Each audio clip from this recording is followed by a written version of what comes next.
Good morning all. In today's class, I will explain some programs on exception handling, and I will also explain a program on this customized exception handling. How do we write the customized exception handling programs? I will explain. That is also very important. Already explained in the first class. There are two types of exception handling programs we can write. One is using predefined exception classes we can write, and we can use our own exception classes. Okay, that is nothing but customized exception handling. Okay, both are very important. First, we will complete some programs on using predefined exception classes. Okay. Now here see these two types of exceptions: JVM exceptions and programmatic exceptions. JVM exceptions are raised automatically by the JVM whenever a particular event occurs. So example, array index out of bounds exception and null pointer exception. Okay. So JVM exceptions are raised automatically by the JVM. Okay. Whenever a particular event occurs. Next, programmatic exceptions means the exceptions which are raised explicitly by the programmer, okay, or by the API developer are called programmatic exceptions. So programmatic exceptions are the exceptions which are raised explicitly by the programmer. Okay, this type of exceptions are called programmatic exceptions. Example is illegal argument exception.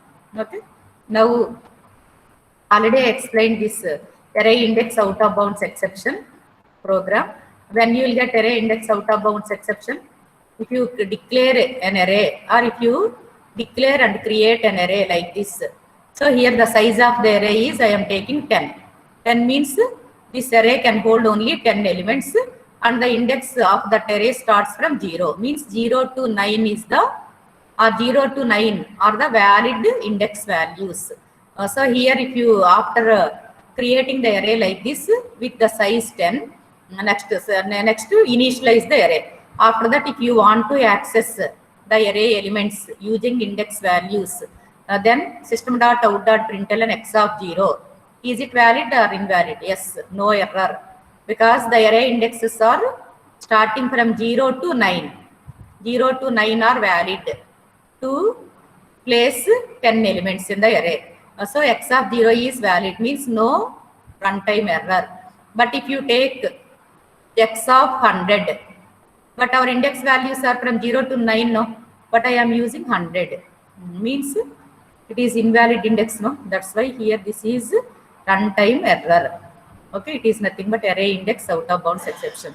If you take negative value also outside the range, okay, that is x of minus 100 also, it is a runtime error. So these are runtime errors are called exceptions. So these are called array index out of bounds exception. Next, null point exception also I explained. When you take the predefined class string s is equal to null, means object of string class is not created with new operator. But without creating the object for string class, I am using the length method of the string class with this reference variable s dot length. So here it is runtime error, which is called null pointer exception. So full programs already explained. Now only I am explaining the concept. You know how to write the full program with this. Okay. Next, these first two, except these two programs I have explained. No? Now third program is very important. Stack overflow. So when we get stack overflow error, see stack overflow error is a predefined exception class which is there in the hierarchy. So it is the child class of error. You know, if you see the hierarchy, throwable is the superclass. So under throwable we have two subclasses. They are exception and error. Till now we have taken the subclasses of the exception. Now we will take some subclasses of the error and we will discuss the subclasses of the error also.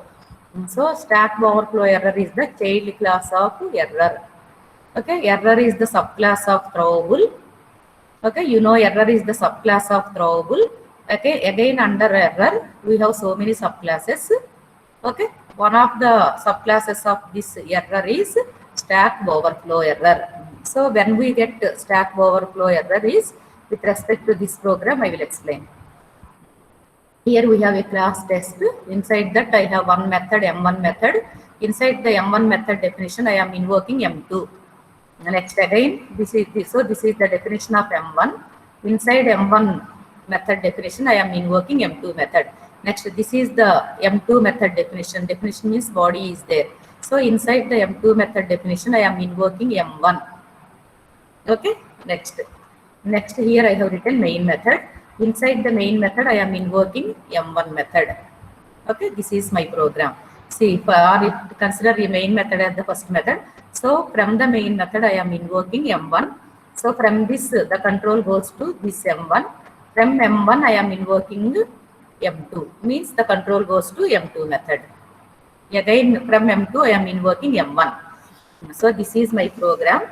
So how do we get the stack overflow error for this program? I will explain with this stack. Okay. Now already explained.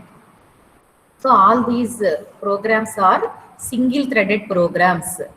Next class onwards, we will discuss multi-threading. That is 4th unit. Today is the last class on this exception handling. So here already previously I explained this one. Here all these programs till now, whatever programs we have taken, all those programs are single threaded programs. Why they are called single threaded programs? So in all the programs, main is the only one thread. Okay, that main is the only one thread, and the name of the thread is also called main. Means all this program is called a single threaded program, and the name of the thread is main. Okay, now whenever the JVM starts main method, okay, always a new stack is created in the memory, and main method is pushed into the stack along with its local variables. Understand carefully. So for each thread, one new stack is created. When you see the multi-threaded programs, you can understand more clearly the importance of this stack. For each thread, remember, for each thread, one new stack is created. Because it is a single threaded program, and that too main is the only one thread in this program. Okay, so only one stack is created. When you see the multi-threaded programs, for each thread, one new stack will be created. Okay, there I will explain more clearly. Okay, how many stacks will be created for a program. Okay, how many stacks will be created for a multi-threaded program is the number of stacks is equal to the number of threads. But here there is only one thread now, because it is a single threaded program now. That's why there is only one thread. That's why only one new stack is created whenever main method is invoked by the JVM. So whenever main method is invoked by the JVM, at that time one new stack is created in the memory. Okay, after that main method is the first method to be pushed into the stack along with its local variables. But here there are no local variables in the main method. That's why here local variables are not there. Otherwise, if the local variables are there in the main method, that is like int a comma b comma c, and then a comma b comma c are the local variables to main method. So in that case, along with the main method, a, b, c are also pushed into this stack along with its main method. So whenever the main method is invoked by JVM, main method is pushed into the stack along with its local variables. So let us assume that 3 variables a, b, c are there in the main method. So inside the stack along with this main method, a, b, c are also stored. Okay, this is the concept of this stack. Next, after that we will see the flow. Next, we entered into the main method, and internally the memory is like this. Main method is pushed into the stack. Okay, now from the main method, I am invoking M1 method. So from this method invocation, it will go to the M1 method definition. Always main method is the first method to be executed by JVM. If you write 100 methods also, always JVM will search for the main method only. Okay, that's why main method starts its execution. At the same time, a new stack is created in the memory, and main method is pushed into the stack. Okay, next. inside the main method we are invoking M1 method. From this the control goes to the main method definition. So this is the definition of main method. So at that time, again this M1 method is pushed into the stack. First main method is pushed into the stack. After that, from this M1 it goes to this one. No? At that time, M1 method is pushed into the stack, that is on the top of this main method. Next we will go to the main method. Okay. Now from the main method I am invoking M2 method. So from this statement the control goes to this M2 method. At this time M2 method is pushed into the stack. See here, M2 method is pushed into the stack. Next after that, from M2 I am invoking M1. So from this statement the control goes to again M1 method definition. So here again M1 method is pushed into the stack. Again from M1 I am invoking M2 method. And now M2 method is pushed into the stack. Again from M2 method I am invoking M1 method. Again it will go to M1 method and M1 method is pushed. Next from M1 I am invoking M2. Like that M1, M2, M1, M2. So only loop is formed here. From M1 we are invoking M2. Again from M2 we are invoking M1. How do we stop this one? We can't stop. No? If you invoke M1, from M1 we are invoking M2. If you invoke M2 from M2 we are invoking M1. Like that we are placing M1, M2, again M1, M2, again M1, M2, M1, M2, M1, M2 like this. So this is the stack overflow error because we can't stop this loop. That's why this is the best program on stack overflow error. So here if you execute this program you will get the output is runtime exception, which is called, first we already explained, along with the thread, first it will give you the thread name.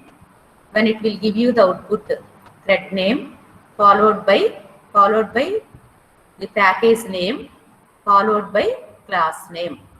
This is the fully qualified name of this stack overflow error. That is first thread name. Here only one thread, that is main thread, because exception may be raised in any thread, not only in main thread when you go to the multi-threaded programs. But here we have only one threaded because we are doing only single threaded programs. That's why only the name of the thread is main. First it will give you the output as first thread name, then package name, then class name. So this is the fully qualified name for this name. And you know here we are not handling the exception. No? Okay, that's why here it is called, it is default exception handling. Here internally JVM will use default exception handling procedure to give you the output like this. Okay, this is a program on stack forward. At least some programs you should remember. Okay. Next, what is the next program? No class def found error. No class def found means class is not found. No. So when we get that class not found error is, I will explain this. It is the child class of error. Stack overflow error is the child class of error. In the same way, no class def found error is also a child class of error. Okay, and hence it is unchecked. Okay, JVM will raise this error automatically when it is unable to find the required .class file. Now I will explain. See, error is unchecked exception, and all its subclasses are also unchecked. Remember this point. If you see the hierarchy, there I have written error is unchecked. So all the subclasses of error are also unchecked. We need not worry about the unchecked exceptions. We have to worry about the only checked exceptions. If you won't handle or declare the checked exceptions, then compiler error you will get. To overcome that compiler error, last class I explained, we have to use either handling code or declare code. But all the error is an unchecked exception, and all the subclasses of error are also unchecked exceptions. That's why we need not worry about unchecked exceptions. So here, what are the unchecked exceptions? This is the interview question. So your answer should be runtime exception and all its subclasses are unchecked exceptions, and also error and all its subclasses are unchecked exceptions. Okay, again I am repeating. What are the unchecked exceptions in exception handling? because there are two types of exceptions. We have, they are checked exceptions and unchecked exceptions. So what are the unchecked exceptions? Means runtime exception and all its subclasses, and error and all its subclasses are unchecked exceptions. Other than these unchecked exceptions, remaining all are checked exceptions. Like that you can remember. Okay. Now here, how do we get this no class def found error? Here I am writing only. Please write the entire program. Okay. Now here Java test. So I am executing. Okay, test dot class file, but you have not created test class and you have not compiled test class. So when we take this Java test, first you need to create class for test. After that you need to save that file with Java, the test.java. After that you have to compile that file with Java C test.java. Then you will get test.class file. So during the execution, we will use only test.class file. But we won't write here test.class, but actually it is test.class file, which is already compiled, okay, using test class to get the test.class file. But here what I am writing is Java test, but previously you have not at all created test class and you have not compiled the test class to get the test.class file. So without getting the test.class file, I am trying to execute like this, that is Java test. Is it correct or wrong? So before execution, you need to get the test.class file. Okay, but here we have not created test class and we have not compiled the test class. Then there is no test.class file in the directory. Then what I am trying to do is simply I am executing Java test. So first it will go to that current directory and it will check for test.class file, JVM. But JVM is unable to find the test.class file because you have not created and you have not compiled. How do we get test.class file? It is your duty to create and compile. No? That's why when JVM goes to the current directory, it is unable to find the test.class file. In that case, so how can the JVM will execute the test.class file without having that test.class file in that directory? That's why here, if test.class file is not available, then in this case we will get no class def found. Means class is not found. No? Test is a class name. No? So no class def found error. That's why this is the error. Okay. You create like Java test 1 and you compile Java test 1, but you execute with Java test. In that case, definitely you will get this because test1.class file is available because you have compiled test1 class. So we have got test1.class file in the directory, but we don't have the file like test.class. That's why JVM is unable to find that test.class file. When it is not finding that test.class file in the current directory, it will throw an runtime error, that is no class def found error. In the lab, please execute all these programs. Next, class exception I explained in depth with full programs only. No, only new concepts I will explain. Now exception in initializer error. So what is this? Exception in initializer error means here class test static int I is equal to 10/0. So I am declaring a static variable. Previously I have used instance variables. Okay, so I am taking this example and I am assigning 10/0 to a static variable I, because here I is declared with static keyword. Already explained there are two types of variables. Okay, they are inside the class and outside the constructor or block or method. They are called instance variables and static variables. This variable is declared with static keyword. That's why here I is called instance variable, and that I is declared with static keyword. So I is called static variable and it is initialized with 10 by 0. So when you do like this, because static variables must be initialized at the time of declaring the variables. Already explained, static int college code is equal to 24. Our college code is 24, no? But here instead of writing 24, I am writing 10 by 0. 10 by 0 cannot be calculated by the JVM, no? That's why it is runtime error. For compiler, there is no problem because it is a division operator, it is taking 2 operands. Okay, that's why when the JVM will execute this statement, it will find an error. That's why it will give you this error. That is exception in initializer. Initialization is wrong, no? Initialization of this static variable is not correct. That's why exception in, here you can understand initializer error caused by arithmetic exception divided by 0. Like that, this is arithmetic exception, no? Like that it will give you. Okay. Next, one more example is, so we already explained we have the blocks, static blocks and instance blocks are there in the Java. So this is static block. So also a block which is named with the static keyword is called static block. So inside the static block, what I am doing is I am writing this one. Previously I have used this code in the main method. Already explained this code. Okay. But here I am, this is null pointer exception code, no? So null pointer exception code, same code I am writing in the static block. So when you write the same code in the static block, again it comes under exception in initializer error. Static blocks are used to initialize the static variables actually. Actually, the purpose of static blocks is to initialize the static variables.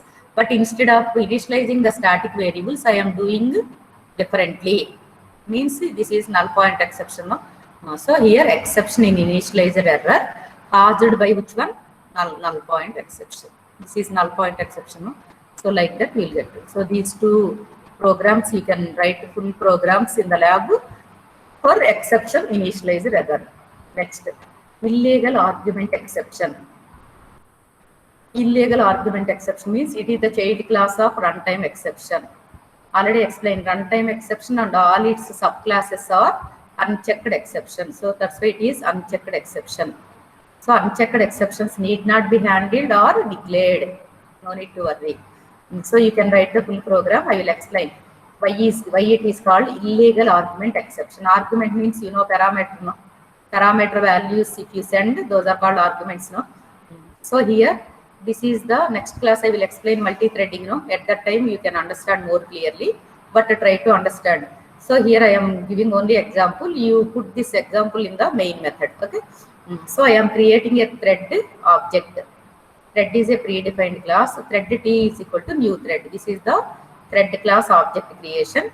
So inside the thread class, I have one method set priority. So that method is taking as a parameter, that is integer parameter, and which takes the values from 1 to 10. Okay. So the values of this the parameter of this set priority method is an integer, which takes only values between the range or between 0 also we can take 0 to 10 or 1 to 10 we can say.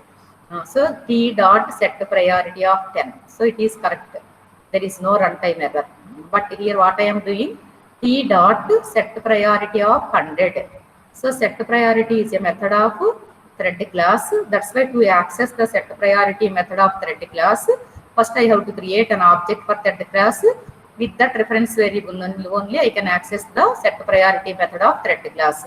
But here it is taking only one parameter, which is an integer parameter, and the values of that integer must be 0 to 10. But here I am taking 100. So it exceeds the range. That's why when you write like this, you will get illegal argument exception. For compiler, no problem. Compiler cannot check the values. It will check only the syntax, whether the syntax is right or wrong. As per the compiler, the syntax is exactly correct. Why? Because in set priority method, they have given it is taking only one integer parameter. It will check 100, which is an integer, no? That's why compiler will not give you an error. Syntactically, it is 100% correct. That's why no compiler error. But when JVM executes this statement, it finds an error. Why? Because it knows the range, or it knows the values of that integer parameter of set priority method. That's why it will give you runtime error. Okay, that's the name of each runtime error is called one exception. No, okay, the name of that error is called or exception is called illegal argument exception. This is also there in the hierarchy. This is a subclass of runtime exception. Okay. Next, one more exception, number format exception. Okay, so number format exception means it is the child class of illegal argument exception. Again, illegal argument already explained. No, so illegal argument exception is the child class of runtime exception. So you can take multi-level inheritance. First, runtime exception. Under runtime exception, we have illegal argument exception. Under illegal argument exception, we have number format exception. Okay, so that's why here we have written it is the child class of illegal argument exception, and it is also unchecked. Why? Because runtime exception and all its subclasses are unchecked exceptions. That's why number format exception is yes. So subclass of what? Illegal argument exception, and again illegal argument exception is a subclass of runtime exception. That's why this is also a unchecked exception. Next, here when do we get this unchecked exception is, I am giving only example. Please try to put this example in your main method. Take any one class and write main method. Inside that write these statements. Okay. Next, int I is equal to integer dot parseInt of 10. Already you know integer dot command line arguments I explained. No. So command line arguments, what we have written, integer dot parseInt of args of 0. Here also we can write args of 0. We can use command line arguments to explain this program. So if this is args of 0, let us assume like this. Instead of giving directly this value, args of 0 I will give. Yet during runtime, I will give 10. You know, command line arguments means public static void main string args. No. So a string array is created dynamically, and this 10 is stored in the string array as string, because string array can hold only strings. No, that's why this integer, even though if you give integer, okay, during the execution time, that 10 is converted into string, double quotes string, and it is kept in args of 0. Now here I have taken integer dot parseInt of args of 0. Args of 0 is nothing but double quotes 10. Is it valid? Yes. So this integer dot parseInt means, you know, parseInt method. No, it converts this string 10 into numerical 10 using this integer dot parseInt, and it is assigned to integer I. Okay, it is correct only. But instead of giving numerical 10, okay, at the time of execution, if I give like this PEN 10, then this 10 will be converted to integer? No, only numerical string will be converted into numerical value using this. But here what I have written PEN 10. So this is wrong. This integer dot parseInt means parseInt method cannot convert this type of string into numerical 10. Only it can convert this type of strings in 10 into 10. Here what it will do, only simply it removes this quotes to get numerical 10, which is integer assigned to integer. But here it cannot do like this. So in place of this, here you can put args of 0, write the command line arguments program, same program. So while giving the value to args of 0, give TEN 10, either lowercase or uppercase, no problem. So it cannot convert. parseInt method cannot convert. That's why, therefore, this as per this compiler, it is syntactically it is exactly correct. Why? Because this is a string and something is placed in the string. The compiler doesn't know about what is this. It will check only whether it is a string or not. That inside value compiler cannot check. That's why, as per the syntax, as per the compiler, it is correct syntax only. Both are correct syntaxes only as per the compiler, because both are strings only. Double quotes means strings. So parseInt method has to take one string parameter. That's why in both the cases it is taking the string parameter. That's why as per compiler there is no error in the syntax. That's why, but while executing the program by JVM, when JVM executes this statement, this parsing method cannot convert this 10 into numerical 10. That's why it will throw runtime error, that is number format exception. Okay. Number format exception means here we should give number 10, but we are giving TEN 10. That's why it is called number format exception. Okay. Next, what is the next exception is illegal state exception. It is the child class of runtime exception only. Okay, and hence it is unchecked. It is the direct child class of illegal state exception is the direct child class of runtime exception, but whereas number format exception is not the direct child of runtime exception.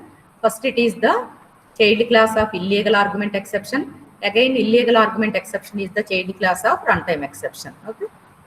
Anyway, child classes only in multi-level also child, but not direct child. Okay. So it is the child class of runtime and say. So you read all these. So now I will show you the example. Then you will get. So here HTTP session you don't know now here. When you go to servlets, that is advanced Java. Okay, J2EE. There you will get servlets. There you can find this. Now you can't understand, but anyway, you try to understand this one. HTTP session is a class, no space. HTTP session is the reference variable is equal to request.getSession. This is the object creation for HTTP session, which is a class. This is the reference variable. So here in this HTTP session class, I have one method getID. So this is the object creation of HTTP session class. So with this reference variable, I can access the members of the HTTP session. So getID is the member of HTTP session. So system.out.println session.getID. This is correct, only valid. Next, after that, what I am doing is session.invalidate method.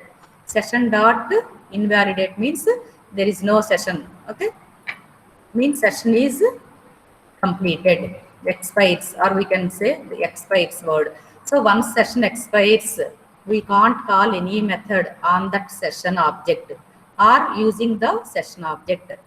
Suppose here we have with this statement the session is expired. After once the session is expired, we can't use this reference variable to access the methods of this HTTP session. But here after expiring the session also, I am trying to access the getID method of HTTP session using session.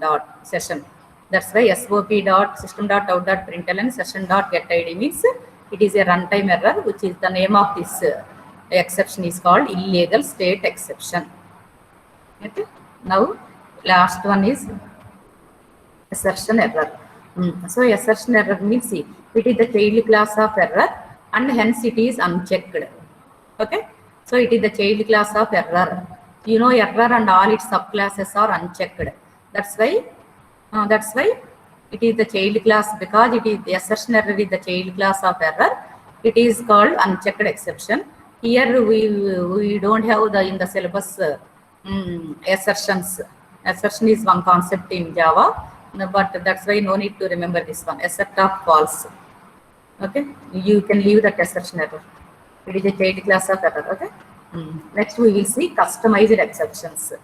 So till now we have used predefined exception classes which are there in the hierarchy to write our programs. Okay, till now we have used predefined exception classes like null pointer exception, array index, out of bounds exception, like that. We have used the predefined exception classes from the hierarchy. See, all the previous programs, understand the difference between these customized exceptions and the predefined exceptions. So all the programs, whatever we have written till now, all these are number format exception and illegal argument exception, exception in initializer error. All these are there in the hierarchy, means in the predefined exception hierarchy. So only to write the programs on exception handling, we are using the predefined exception classes. Okay, till now we have used only predefined classes in the hierarchy to write our exception handling programs. But here we can create our own exception classes. Okay, those are nothing but customized exceptions or user defined exceptions. We can write our own user defined exception classes. No need to take only the predefined exception classes which are there in the hierarchy. So how do we write? I will explain with this program. At least one program you try to understand and you try to remember, because in the main exam the question may be like this: explain the customized exception or explain the user defined exception, okay, with example. This is very important question for exam point of view. At least one program is enough. If you want, I will give you two or three programs. First I will explain this program, okay. So this is the program on user defined exception. Till now we have written programs using predefined exception classes which are there in the hierarchy. Understand the difference between that and this. Now sometimes we can create our own exceptions to meet our programming requirements. Such type of exceptions are called customized exceptions or user defined exceptions. Already explained throw keyword. Throw is the fourth keyword which is there in the exception handling. No? So throw keyword is used. Okay, the purpose of throw keyword is, okay, it is mainly meant for user defined exceptions. So this is the second use of throw keyword. Here also we will discuss again throw keyword. Already explained throw keyword for with predefined exceptions. Okay. Now here the examples for user defined exceptions are insufficient funds exception, too young exception, too old exception, like this. We can, these are our own exception classes. All these are classes only. You see the naming conventions, okay. So all these are user defined exception classes. Till now we have discussed only predefined exceptions which are there in the exception hierarchy. Now we are going to discuss the user defined exception classes. These classes are created by the programmers only, okay. Now try to understand this program. I will explain this program with too young exception and too old exception. See here, class too young exception. This is the name of the class, okay, which extends runtime exception. Here you can take extends, compulsory we should take this one. Extends, it can be either runtime exception or it can be only exception also we can take. Because runtime exception is a subclass of exception, no? So in place of runtime exception, I can take exception also. With this extends runtime exception, what we are doing is we are including our user defined class in the hierarchy. Try to understand. So already we have predefined hierarchy, that is exception. Okay, under exception we have runtime exception. Now extends runtime exception means I am making too young exception as a subclass of runtime exception. It is nothing but we are including our user defined exception class in the predefined hierarchy. That is the purpose of using extends runtime exception or extends exception, means we are including our exception in the predefined hierarchy. This is must. Okay, this is the first important point when you write the programs on user defined exceptions programs. Okay. Now class too young exception, extends runtime exception or extends exception. Okay, it means that we are including our class in the hierarchy. So when this is a subclass of this class, are we including this in the hierarchy of this predefined exception, runtime exception? Now we can understand exception. First throwable, then under throwable we have exception. Under throwable we have runtime exception. Under runtime exception we have too young exception, because too young exception is the subclass of runtime exception. It is nothing but we are including our class too young exception into the predefined hierarchy. Okay, try to remember this one. This is the first point to remember when you write user defined exceptions. Okay. Now too young exception extend, this is completed. Next, this is the, what is this? This is the constructor of this class, that is too young exception. The name of the class constructor must be same as the name of the class now, and it is taking one parameter, that is string. Inside that I have written only SOAPR of S. So this S is, and I have written here SOAPR of S. You know SOAPR of S means it will call the SOAPR class constructor. So So what is the superclass of this doing exception? Runtime exception. So from this, the control goes to the superclass runtime exception, and the matching constructor, that is runtime exception of string, will be invoked. And the constructor with one string parameter inside the runtime exception will be invoked with this super of s, because s is a string. This is the constructor which is having one string parameter. When you write super of string, so it will go to the runtime class and it will search for the matching constructor which is having one string parameter. So that inside the runtime exception class, that constructor must be executed. Means the constructor with the string parameter is executed with this super of s. Okay, try to understand this one. After that, in the same way, I have written two old exception, same way. So two old exception extends runtime exception or exception. Next, this is the constructor of this class two old exception, which is taking string parameter. So inside this constructor, I am invoking super of s, means it will go to the super class, that is runtime class matching constructor, that is the constructor with string parameter. Both are same. Next, after that, what I am writing is, see here, till now we have taken two classes, class doing exception, okay, with this code, and similarly I am taking two old exception. So I am including this two old exception also under the runtime exception. Means here now with this, what we can say is, so first throwable, then exception, then under that runtime exception. Under that we have two user defined classes. They are two young exception and two old exception. These two are the subclasses of runtime exception. See, throwable, then under throwable we have exception. Under exception we have a runtime exception. Under runtime exception we have two subclasses. They are called two old exception and two young exception. Now I am making these two are the subclasses of this runtime exception. So up to this, I am creating two subclasses for runtime exception. Means it is nothing but we are including our user defined classes into the predefined hierarchy. Okay. Next, this is easy only. Class customized exception. No, so that's why cust exception is the name of the class. Okay, which represents customized exception. So inside that main method I have written. Next, what I am taking is, I am taking age value. Too young and too old means it is related to age only. No, that's why I am using, this statement. No, when you want to use command line arguments, this will be executed. Okay, and one new array will be created with the string. Now args of 0 means at runtime. This, how do we save this file? Cust exception.java. And how do we compile? Java C cust exception.java. How do we execute this file? Java cust exception. So at the time of execution, execution, that is Java cust exception, you have to give one age value. Okay. Now I will give a value like greater than 60.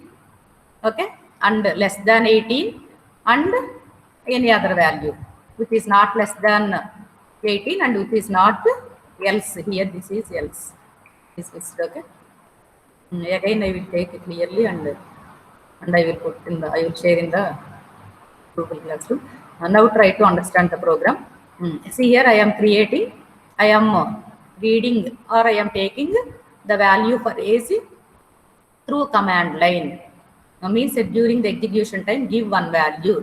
Let us take our value 65. And now 65 is stored in the args of 0 and I am taking this one. So args of 0 is double quotes 65. So double quote 65 is converted into normal 65, integer 65, and it is stored in age. Now age is having 65. Now I will apply the cases. If age is 60, age is greater than 60, yes. Because I have taken the age as 65. So 65 is greater than 60 means this if is executed. What is the mean? What is there in the if is throw. Now try to understand. This is important. So throw new two old exception. Okay. Under this I have written your age already crossed. No chance of getting married. This is the string I have taken inside this to old exception. Next, throw. See, already explained. After throw, we must we must create one exception class object, and that too this exception class must be this exception class must be in the hierarchy. Otherwise, it will not allow you. As per the syntax, it is wrong. Suppose if I take throw new test, okay, test, I will write double quote something. Then that is kind of syntax error, because whenever you take a class or whenever you create an object, is it object creation for to old exception? Yes, because this is new. Already we have class to old exception. Okay, this is the constructor of to old exception, you know. So this right hand side part is nothing but object creation. Right hand side means from new to old exception of this is nothing but object creation for to old exception class. So this is the right hand side part. This entire part is called or is for the object creation for our to old exception class. But now here I am using throw. So which type of objects are used after throw statement is that object must be in the predefined hierarchy.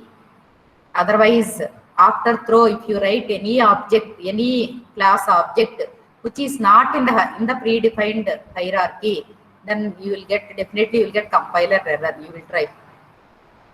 Instead of throw new to old exception, if I write throw new test, but the test is not included in the predefined class hierarchy, because for class test I have not used extends exception. Means class test extends exception I have not written. Means I am not including this test in the predefined hierarchy. But without including the test class in the predefined hierarchy, I am creating an object after throw keyword. Throw new test. But the test is not included in the predefined hierarchy. It is a compiler error. So what I am trying to say is, after throw keyword, when you want to create an object for any class, that class must be included in the predefined hierarchy. Otherwise, you will get compiler error. That is the reason why I have included to old exception class in the hierarchy using this extends runtime exception.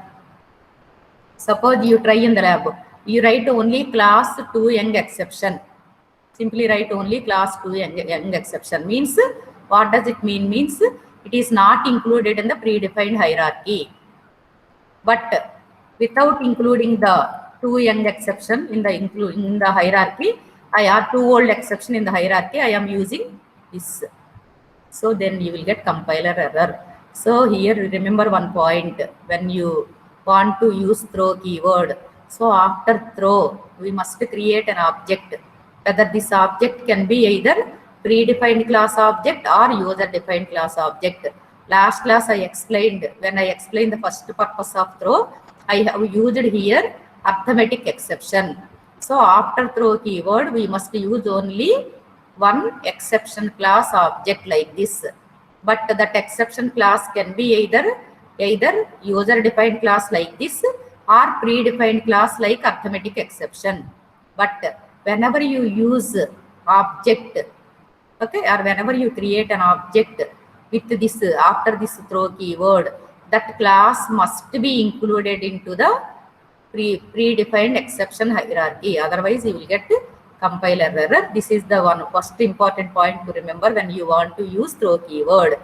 That is the reason why I have included these two classes, that is to old exception and to young exception into the predefined exception hierarchy. Okay, that is the importance of this one. So that's why I have taken to young exception extends runtime exception. Means I am including this to young exception into the exception hierarchy, and by taking to old exception extends runtime exception, I am including this to old exception into the exception hierarchy. Okay, after including these two classes, that is to young exception and to old exception into the exception hierarchy, then only I can use them with throw keyword to create the objects for those two classes. If you see, first I will explain this one. If age 60 means I am using throw new to old exception, and this is the string. Whatever string you want to write, you can write. Next, else if this is. Okay, else if age less than 16, age less than 18, throw new to young exception, some string.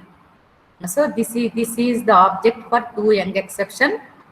Okay, after throw keyword. So after throw keyword, we have to create object for either predefined class or user defined class. Okay, so that is the main use of throw keyword. So after throw keyword, always we must create an object for either predefined class or user defined class. Already predefined class I explained in the last class. Now I am using object creation for user defined class, that is to young exception. See, these two are same only. Okay, throw new to old exception, here throw new to young exception. Next, after that, in the else part, what I have written, else means if age is not less than 18 and if age is not less than 8, not like that. If age is greater than 60, no, this is less than 18, no. So in between 18 and 60, if you give any value in between 18 and 60, you will get this else will be executed. Like that, first I will explain. So execution starts from the main method. See the flow. With this flow, you can understand more clearly. So now save this file with this one and compile and execute this program. But when you execute this one, you have to give one value, that is the age value, that is stored in the args of 0. Actually, it is a string, it is converted into integer value. Now I will explain the three cases. Okay. Suppose if the age is greater than 60, so you give your value as 65. Means this if part is executed. Give your age value is less than 18, like 9, 10, like that. This else if is executed. Give your value in between 18 and 60, this else will be executed. Means when you give the age value above 60, then this will be printed as output. That is, your age already crossed, no chance of getting married. If you give your age value as less than 18, that is 9, 10, like that, this will be the output. That is, please wait some more time, you will get best match.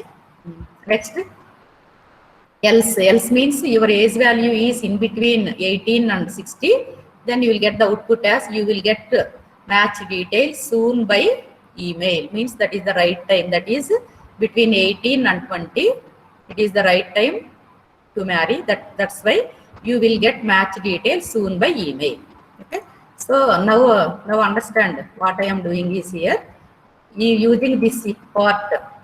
Okay, by taking the age value greater than 60, you will get the output this one. Next, if the age is less than 18, you will get the output like this. And if age is in between 18 and 60, you will get the output like this. Now I will explain the flow and how we are getting the outputs. I will explain. Okay. First, I will explain this if part and the flow. Try to understand the flow. Now I give the value age. Let us give the value, that is 70. Okay. Now during the runtime, I will give the age value as 70, which is stored in args of 0. Okay, and it is converted into integer. Means our age is 70. Now first it will check, JVM will check whether age is greater than 60 or not. Yes, I have given age as 70. So if this condition is satisfied, okay, if part is executed. Now see the flow. Here inside this if part, what is there? Throw new to old exception of this string. Okay, and now new to old exception, is it to old exception object? Yes. You know how do we create to old exception class object? To old exception tr is equal to new to old exception of this. If you want to create with reference variable, but here without reference variable, I am taking only right hand side part. New to old exception of this means it is the right hand side part of to old exception class object. So with this, what I am trying to do is, so you know, is it constructor? Whenever an object is created, compulsory one constructor must be executed. Now already explained repeatedly that statement. Whenever you create an object, compulsory one constructor of that class must be executed, whether it is user-defined constructor or default constructor. With that concept, this is the constructor. It is taking one string argument. So from this statement, throw means this is it is creating the object. Now from this statement, the flow control goes to what is it? 2 volt. 2 volt. It control goes to 2 volt exception class. Now it will go to the JVM will go to this class and it will search for the matching constructor. So you know this is constructor. 2 volt exception of this is string, means 2 volt exception is the constructor with one string argument. Now from this it will go to the match. It will go to the 2 volt exception class and it will verify the matching constructor. Is it the matching constructor? Yes. So from that statement, it will go to this matching constructor. This is the matching constructor. After that, what is there here? Your age already crossed, no chance of getting married. That is the string, double quotes. So that is stored in this S. Now S points to string class object. Inside that we have this string, that is your age is already crossed, no chance of getting married. Now our string is holding that statement. Next after that, inside this constructor we have super of S. S is holding that statement. No, super of S means it will go to the runtime class, predefined class, no runtime class, runtime exception class. So it will go to the predefined class runtime exception, and in that runtime exception class it will search for the matching constructor. So what is the matching constructor for this is runtime exception of string some value S1 or like that. So inside that it is taking S1 means this S is that statement, no? So S is assigned to S1. So inside that what it is doing is system.out.println of S1. Means through runtime exception class constructor, I am printing what? I am printing this statement. Your string, your age already crossed, no chance of getting married. I am not printing inside the 2 volt exception constructor. So inside the 2 volt exception constructor, I am calling the super class constructor, because you know this is subclass 2 volt exception and runtime exception is the super class.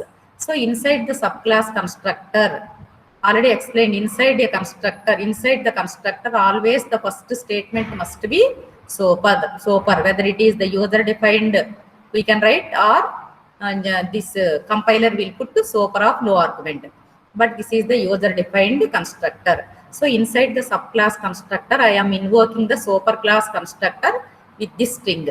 So super class means this is the super class, this is subclass. So inside the subclass constructor I am invoking the super class constructor with this string. So inside the runtime exception class I have runtime exception of string S1. You remember like this. Now super of S means it will invoke runtime exception of string S1. So with our S is holding that statement, no, that string, no. So that string S is assigned to S1. So inside the runtime exception constructor, what I am doing is I am printing that string using system.out.println S1. You assume like this. Okay. That's why when you give your age value 70, then this if part is executed and this will be printed as output. How it is printed as output is using runtime exception constructor. We are printing this, okay? Because we are inside subclass constructor, we are invoking super class constructor. So through super class constructor, that is through runtime exception class constructor, I am printing this as output when you give the age value as 70. This if part is executed and 2 volt exception class constructor is invoked. Okay, you know no, this is constructor. After you always constructor only. Okay. Next, if age is less than 18, next execute one more time the same program. Give your age value as 9. 9 means 9 means first it will check with if only, no. So this condition fails because 9 is not greater than 60. But else if 9 is less than 18 means this condition is true true means else if is executed. Here I have written throw new too young. This is the constructor of too young exception. So from this it will go to the too young exception. Okay. Now again same, this is the matching constructor, and here S is holding that string. What is the string here inside constructor we have written? Please wait some more time, you will get best match. That string is stored in the subclass constructor, and with that string I am invoking the superclass constructor using super of that string. So from this it will go to the runtime exception class, and it will search for the matching constructor, that is runtime exception of string S1. So this S is copied into S1. So inside the runtime class exception constructor, I am printing system.out.println S1. Means what will be the output you will get? You will get this output. When you give a age value as 9 or 10 or less than 18, this will be the output. How we are going to get that output? You have to see the flow. Otherwise, you can't understand. Why we are using throw means after throw, compulsory we must use throw keyword in user-defined exceptions. After throw, we must create an object for any class, but that class must be included in the predefined exception hierarchy. That's why whenever you want to create your user-defined classes, those classes must be included in the predefined hierarchy by taking either extends exception or extends runtime exception. Otherwise, if you take a class as you like without including that, you will get compiler error only. Okay. Now third case, if you give your age value in between 18 and 60, let us take 50. So 50 means else part is executed. In else part nothing is there. Directly here we are printing this one. That is, you will get match details soon by email. So these are the three cases. Execute this program 3 times. First take the value which is greater than 60. You will get the output as this one. And the second time take your value as less than 18. You will get this output. But how we are going to get this output is, you have to see the flow only. Unless you understand the flow, there is no use of studying this program. Next, if you give the age value between 18 and 60, you will get this as output. That's it. So this is the program on user-defined exception or customized exception. Here we must use 2 points to remember. We must use throw keyword. This is must. After that, you have to write new create object for your user-defined class after throw. But whenever you create object for your user-defined class, first thing is, first you must include that user-defined class in the predefined exception hierarchy.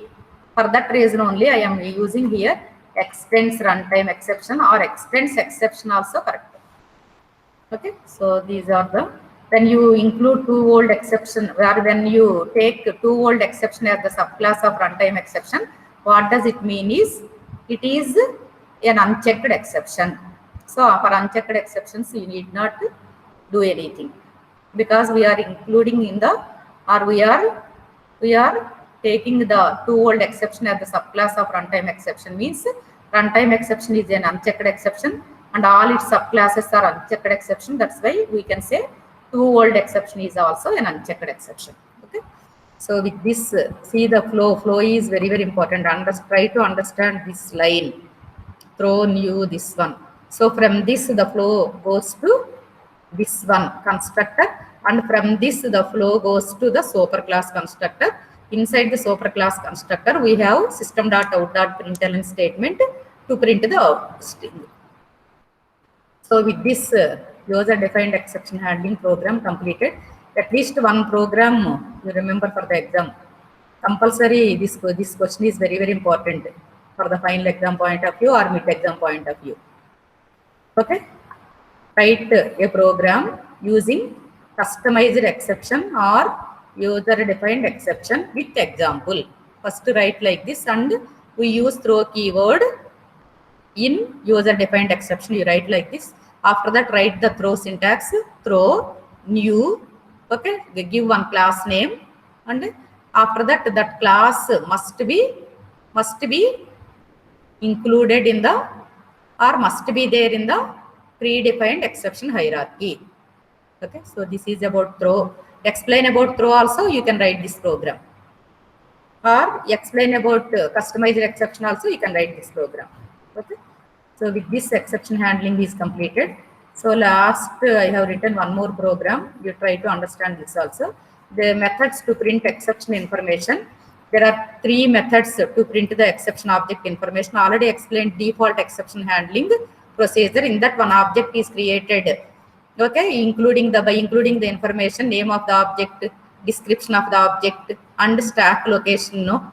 So if you want to print the object information, okay, explicitly we can use 3 methods, that is print stack trace and toString method and get message method. Print stack trace method will print the entire object information, that is name of the exception, description and stack trace. If you take toString method, it will give you only name of the exception and description. It will not print stack trace. If you see the get message, it will print you only description. These 3 methods are also very, very important to print the object information, exception class object information. So already one program I have written. Please try to understand this program. So these 3 methods I have used. So whenever a 10 by 0 means here itself an object is created, and from this statement it will go to the catch statement, arithmetic exception E, no. So here it is nameless object, but here E is pointing to this object. So with this E, I can access the members of this object. That's why E dot print stack trace and E dot toString, E dot get message. So this is the last topic in this exception handling. So with this exception handling is completed. Next class I will start multi-threading, that is 4th unit.